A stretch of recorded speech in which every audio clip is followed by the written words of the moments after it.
Welcome to the daily briefing at the St. Clair County EMA office. Once again, coming to you with Chairman Kern and also Sam Bierman from the County Health Department. And today, Sam, we've got more numbers, and they just continue to rise as far as the positives. They do, and not only do we have some positives to report today, we have some more sad numbers to report. We have some additional deaths today, which they never get easier to announce those new numbers. But as we have done in days past, the numbers that we will report to you are for St. Clair County residents that have been tested. And as of today, we are at 1,898 residents that have been tested, with 424 positive test results, which is an increase of 20 from yesterday. And that includes both males and females from 20s to 90s. And I would like to point out that in the beginning of COVID-19, we had thought that it particularly hit the older population. And as we are seeing the past couple of days, we're seeing it hit younger and younger as the days go on. So even if you're younger, please still take the necessary precautions. If you have to go out, socially distance yourself and only go out when necessary.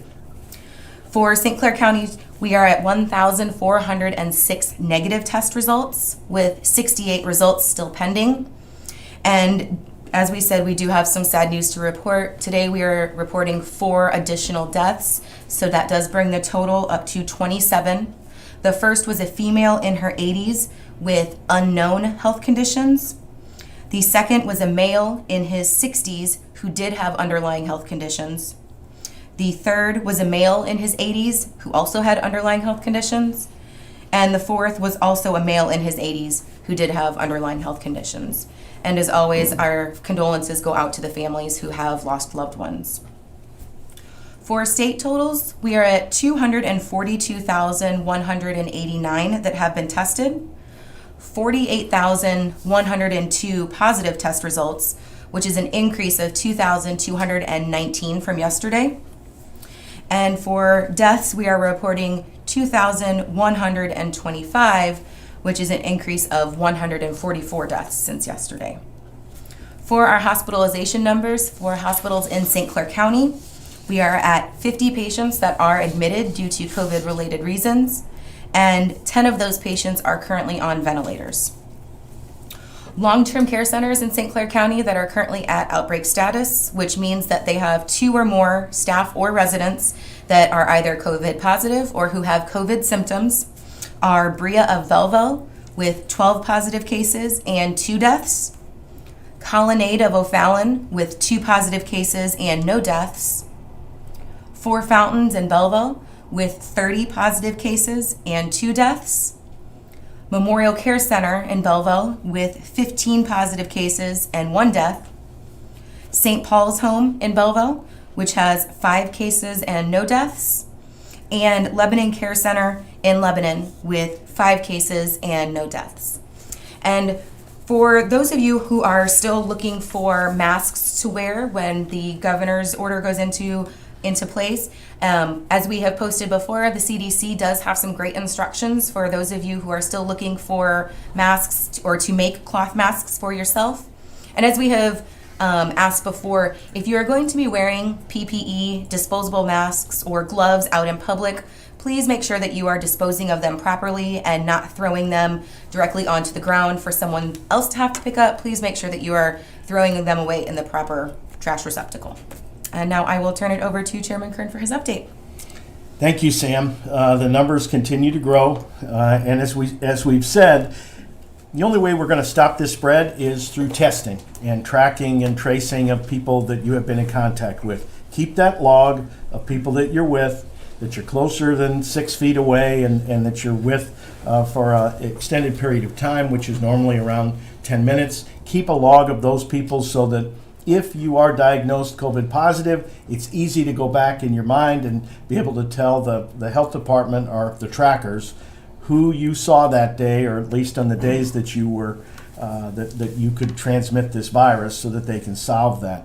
And I'd like to also remind you how we tested 120 now since yesterday. There was a time that we didn't test 120 in a period of 2 weeks. So testing is really ramping up. There are additional sites. We want to remind you that now, if you have had contact with someone who is confirmed to have had COVID-19, if you have a compromised immune system or a serious chronic medical condition, if you work in a healthcare facility, if you work in correctional facilities such as jails or prisons, if you serve as a first responder, such as a paramedic, an emergency medical technician, law enforcement officers, or firefighters, or if you support critical infrastructure, such as those who work in grocery stores, pharmacies, restaurants, gas stations, public utilities, factories, childcare, or sanitation, you can get a test even if you don't have symptoms. And we encourage you to do that. Only through testing are we going to stop the spread of COVID-19.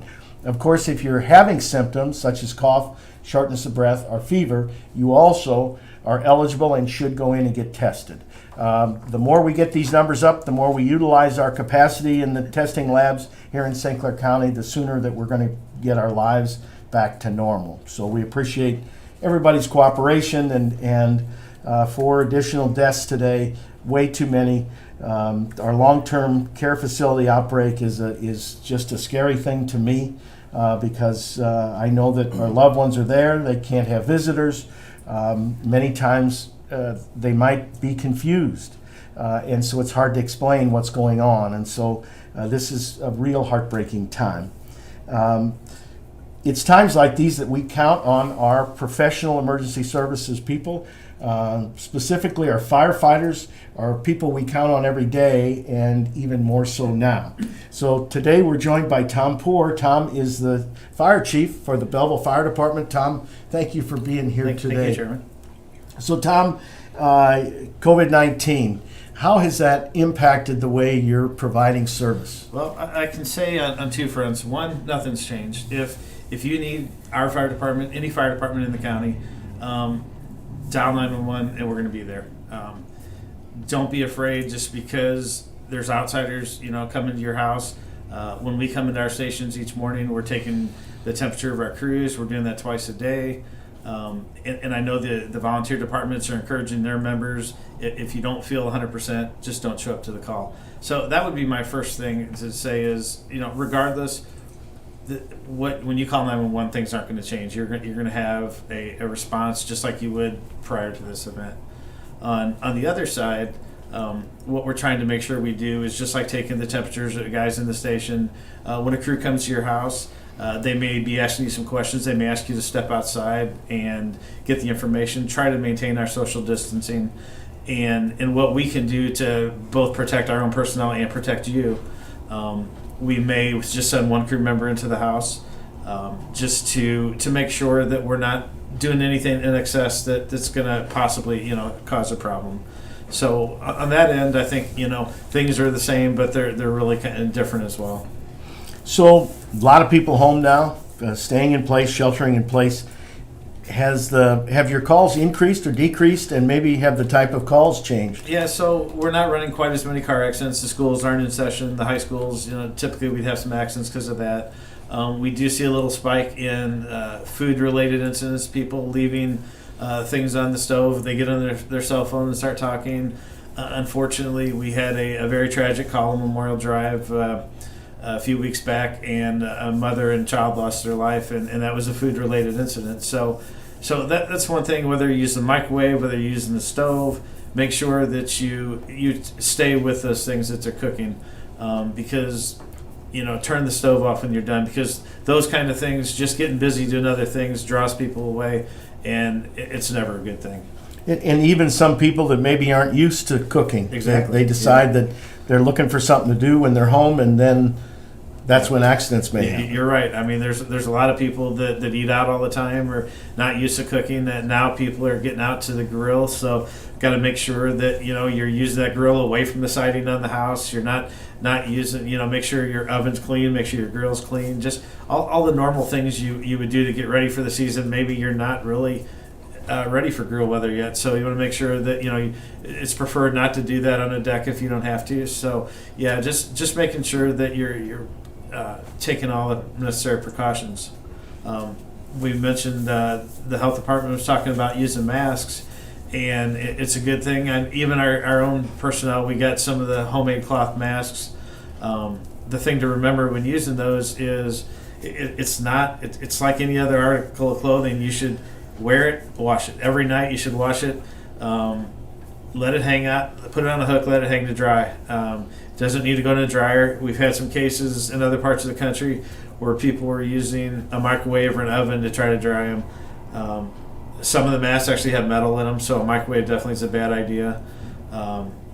There's no reason to even dry them artificially. I mean, you could toss them in the dryer, but honestly, if you wash them before you go to bed at night, toss them on a hook, they'll be dry, ready for you in the morning. And just good soapy water or antibacterial soap and water, do a good job for them. But definitely don't try to sanitize them in the microwave Yeah, absolutely. because they catch on fire. Yeah, like I said, some masks have metal in them, and it's a bad situation.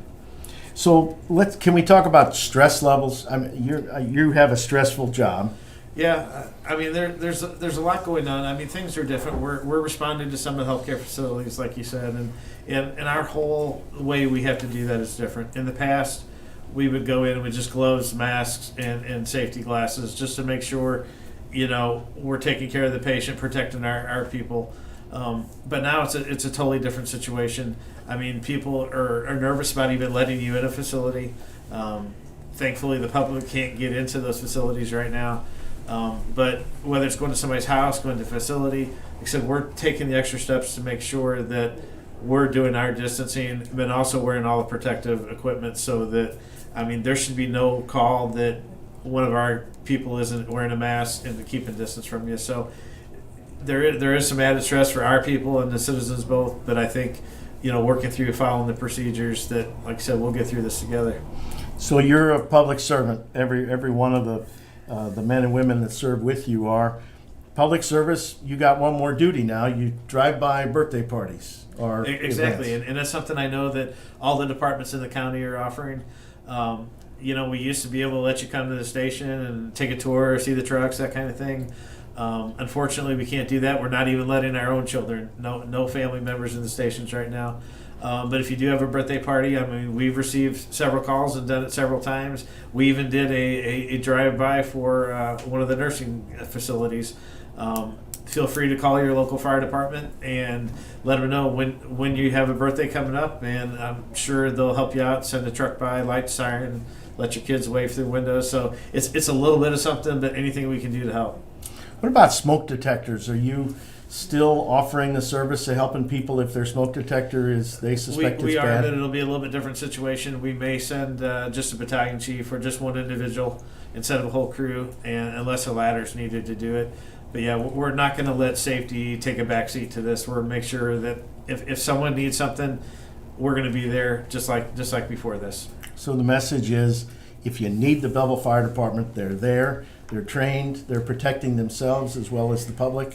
My message is, if you need any fire department in the county, they're there and they're going to take care of you. That's it. I appreciate that.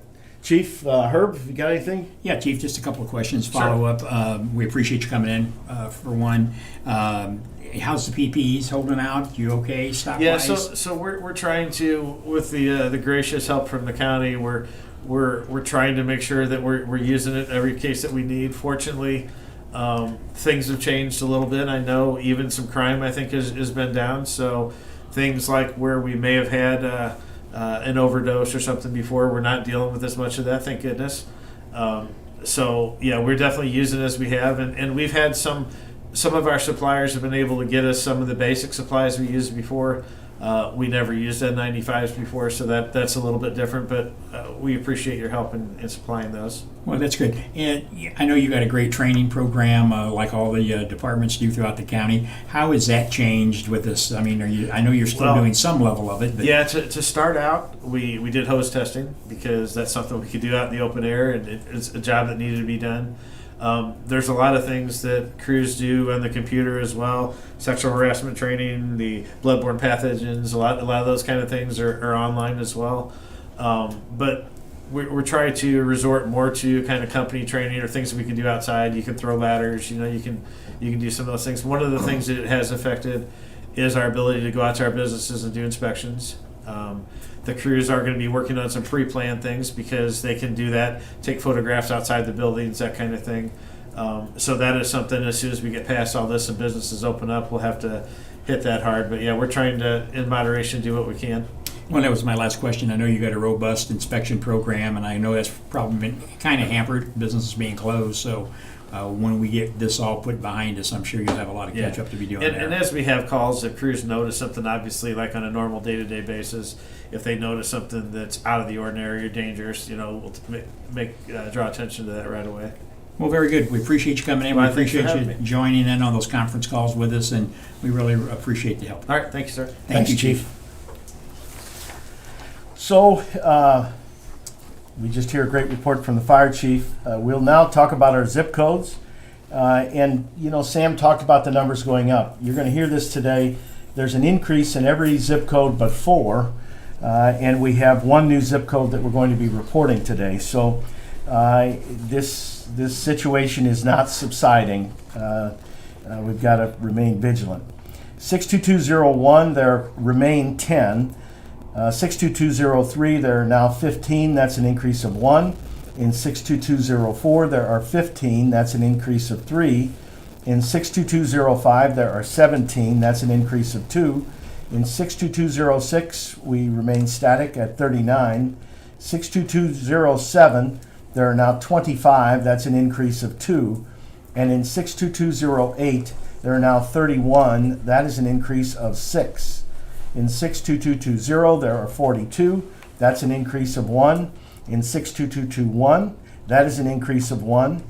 In 62223, there are 28. That is an increase of 1. In 62226, there are 63. That's an increase of 3. In 62239, there are 6. 62254, there remain 11. 62258, there are 13. That is an increase of 1. In 62269, there are 38. That is an increase of 1. And our new zip code today is 62285, and there are 6 in that zip code. So as you see, things continue to grow, and let's shelter in place. Let's keep this going. At this time, we're all sitting at home, and every day we take for granted the power, the gas that comes to our house, and today those utilities are essential, and they're going to be more essential as the time to turn on our air conditioner is going to be there. Today we're joined by Paula Nixon. She's Ameren, Illinois' Community and Public Relations Manager. Paula, can you hear me? Hello, Chairman. I can hear you. Paula's calling in today. She's practicing the 20 miles social distancing limit. Paula, tell us about how Ameren is operating. Are they is their business operating as usual, or are there some changes? Well, Chairman, there are a few changes, but while we're all anxious to get back to some semblance of normal right now, we continue to operate business as usual with a few small changes, of course, because at Ameren, safety is at the core of everything that we do. We continue to do service installations. We continue to, of course, respond to our customers if there is an emergency situation, much like Chief Poor said. If there's an emergency situation and you call us, we will be there. So Paula, tell us about are your people in the field, or they're wearing protective gear, masks, those type of things? Certainly. Our coworkers are definitely, they're told to wear their PPE at any point in time that they come into contact with a customer. And it's for the customer's safety, but also our coworkers' safety. We have provided our coworkers with everything that they would need to remain safe during a service call, including face coverings, additional gloves, additional sanitizers, and things that they would have had on their trucks anyway. But we require them to wear face coverings at any time when they go into a customer's home. So if they're making a service call, the public needs to know that Ameren is looking out for them. They're protecting them from the spread of COVID-19. Most definitely. Again, as I said earlier, safety is of utmost importance to Ameren, Illinois, to us at Ameren, Illinois. We've also started a signage campaign because with today, it's a beautiful day. People are out walking maybe. If they see one of our crews out working, they may stop, they may have some questions. If they're working in their neighborhood or near their home, they may have questions. So we have even started a signage campaign asking customers to respect the social distancing guidelines. We wear our PPE for their safety and ours. We have the signs that we sit outside of our trucks by our safety cones, and we ask customers just respect the social distancing, because we're doing this for both for them and for us. We appreciate that. We've gotten calls here about streetlights that are out, and whether you were still doing streetlight repair, and you are, and those streetlights that were turned in got fixed. And we appreciate the fact that your workforce is out there in the community and offering the protections and the same great service that you always have. Tell us about, so a lot of people have lost their jobs, businesses down because the businesses are closed. Tell us about disconnecting customers if bills aren't paid. I know you're offering as much leeway as you can. Can you go into that? We are. I'll give an overview, Chairman. This pandemic has caused a huge economic situation for many of our customers. We have completely stopped mailing out disconnection notices. We have stopped doing both commercial and residential disconnections at this point. We do realize that many have been impacted. So we've stopped all disconnections at this point in time. We've also changed the terms of our payment agreements. What we're doing for our customers who are non-low income, we've extended the terms to 18 months to give customers the opportunity to repay the past due balance on their accounts. Our customers who have been deemed low income, we've gone ahead and extended those terms to 24 months to allow our customers to pay up to 24 months to allow our customers to pay the past due balance on their accounts as well when this is all over. We ask for a 10% down payment, and then we will put the payment agreement in place. We are even, and one thing I want to mention is that the LIHEAP program is currently open for those customers, those low-income customers who have depended on LIHEAP in the past. We are suggesting that they reach out to their LIHEAP agency right now.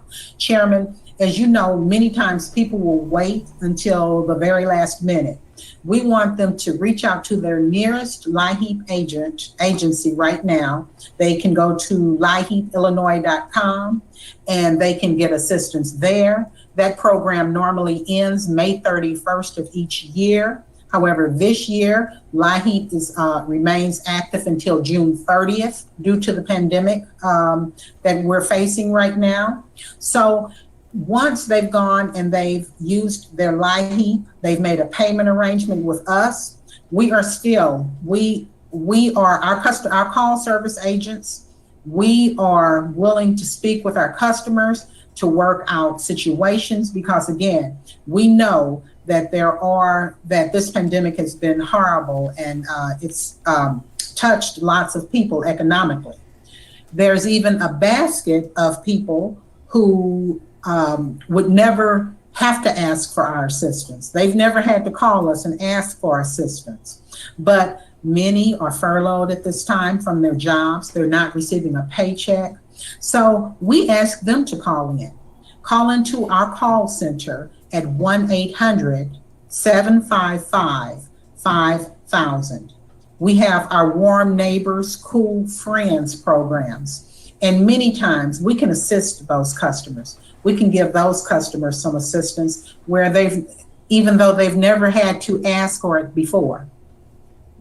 And I'm glad you brought that up. The LIHEAP program is administered by St. Clair County Intergovernmental Grants Department, and we have applications online. We encourage people to fill those out. The funding is there. There's even a robust funding right now. So utilize that service, pay these bills off. That's one less stress that people will have in their household. And right now, one less stress is a good thing. Paula, do you have anything else to add? A message from Ameren? Well, can I add one more thing, Chairman? Please. Because we know that the small businesses have been greatly impacted. So at this point, we're also offering small businesses terms of repayment. Whereas we're not doing any disconnects, again, to businesses nor residential accounts, but we're offering the small businesses up to 9 months to pay to get caught up on their past due balances as well, with a 25% down payment. We are trying to reach all of our customers and address the needs of all of our customers. Again, our coworkers are responding to calls, to all customer calls. If there's a situation, a customer need only to call in. We will be at your service. We will continue to supply safe and reliable energy service to each and every one of our customers. Again, safety is at the core of everything we do at Ameren, Illinois. Thank you, Paula. I think Herb Simmons has something to add. Yes, sir. Paula knows I've always got something to add. First of all, it's always a pleasure to know that we have Paula at our speed dial. I never thought it was going to have to be through a pandemic situation. Usually it's through the flooding and the storms. But Paula, I really appreciate you taking time today. And this is really good information because we get quite a few questions from our followers about the utilities. And as you said, Chairman, it's a tough time. Everybody's going through it. And I think it's admirable that Ameren steps up and they're offering this help to our citizens. So we really appreciate you coming on and taking the time, Paula. Thank you, Paula. And the public is aware that there are other utilities out there that offer power service, the rural power service and other utilities. But Ameren is the largest provider in the county, and so we appreciate Ameren's service for sure. Thank you, Paula. Thank you, and I appreciate you all having me on this afternoon. Great. Be safe. Herb? Yes, another good briefing. EMA side, we had a conference call this morning with our IEMA folks about the PPE. Put our next order in. Had a conference call this morning with the local mayors. I've got to say that the response from all of those local leaders has been great. As you know, Chairman, you were on that call, and they're all willing and able to step up. We'll have a couple of those mayors coming on in the future, as we've had in the past. Had the conference call with the local police chiefs and fire chiefs, and just really good to know that everybody's in this together. You know, we had Chief Bohr here today from the Belleville Fire Department. As he said, it's stressful times, but his men are moving through this, and if you need the fire departments anywhere in the county, you're going to get that same level of service that you've been used to. Just to go back, you heard the numbers Sam gave. An increase statewide, 2,219 more cases across the state, 144 deaths across the state. For them here in St. Clair County, as the chairman said, the numbers continue to rise. When they're going to slow down, if we had that answer, or we go play the lottery. We can all continue to help with this, and I don't mean to beat a dead horse to death, and I'm not blaming any individuals, but when I see people and hear people out like it's no care, no worry, just stop and think. 4 more of our county residents aren't going to be here with their families and with their loved ones. Their families are going to have funerals that they probably can't send their loved ones off with the proper burial because of this. So please step up to the plate, man up to it, and let's stay home and stay alive. We'll be back tomorrow around 3:30 for the next briefing. We'll be back with Cindy to translate this into our Spanish communities. Everybody have a good evening.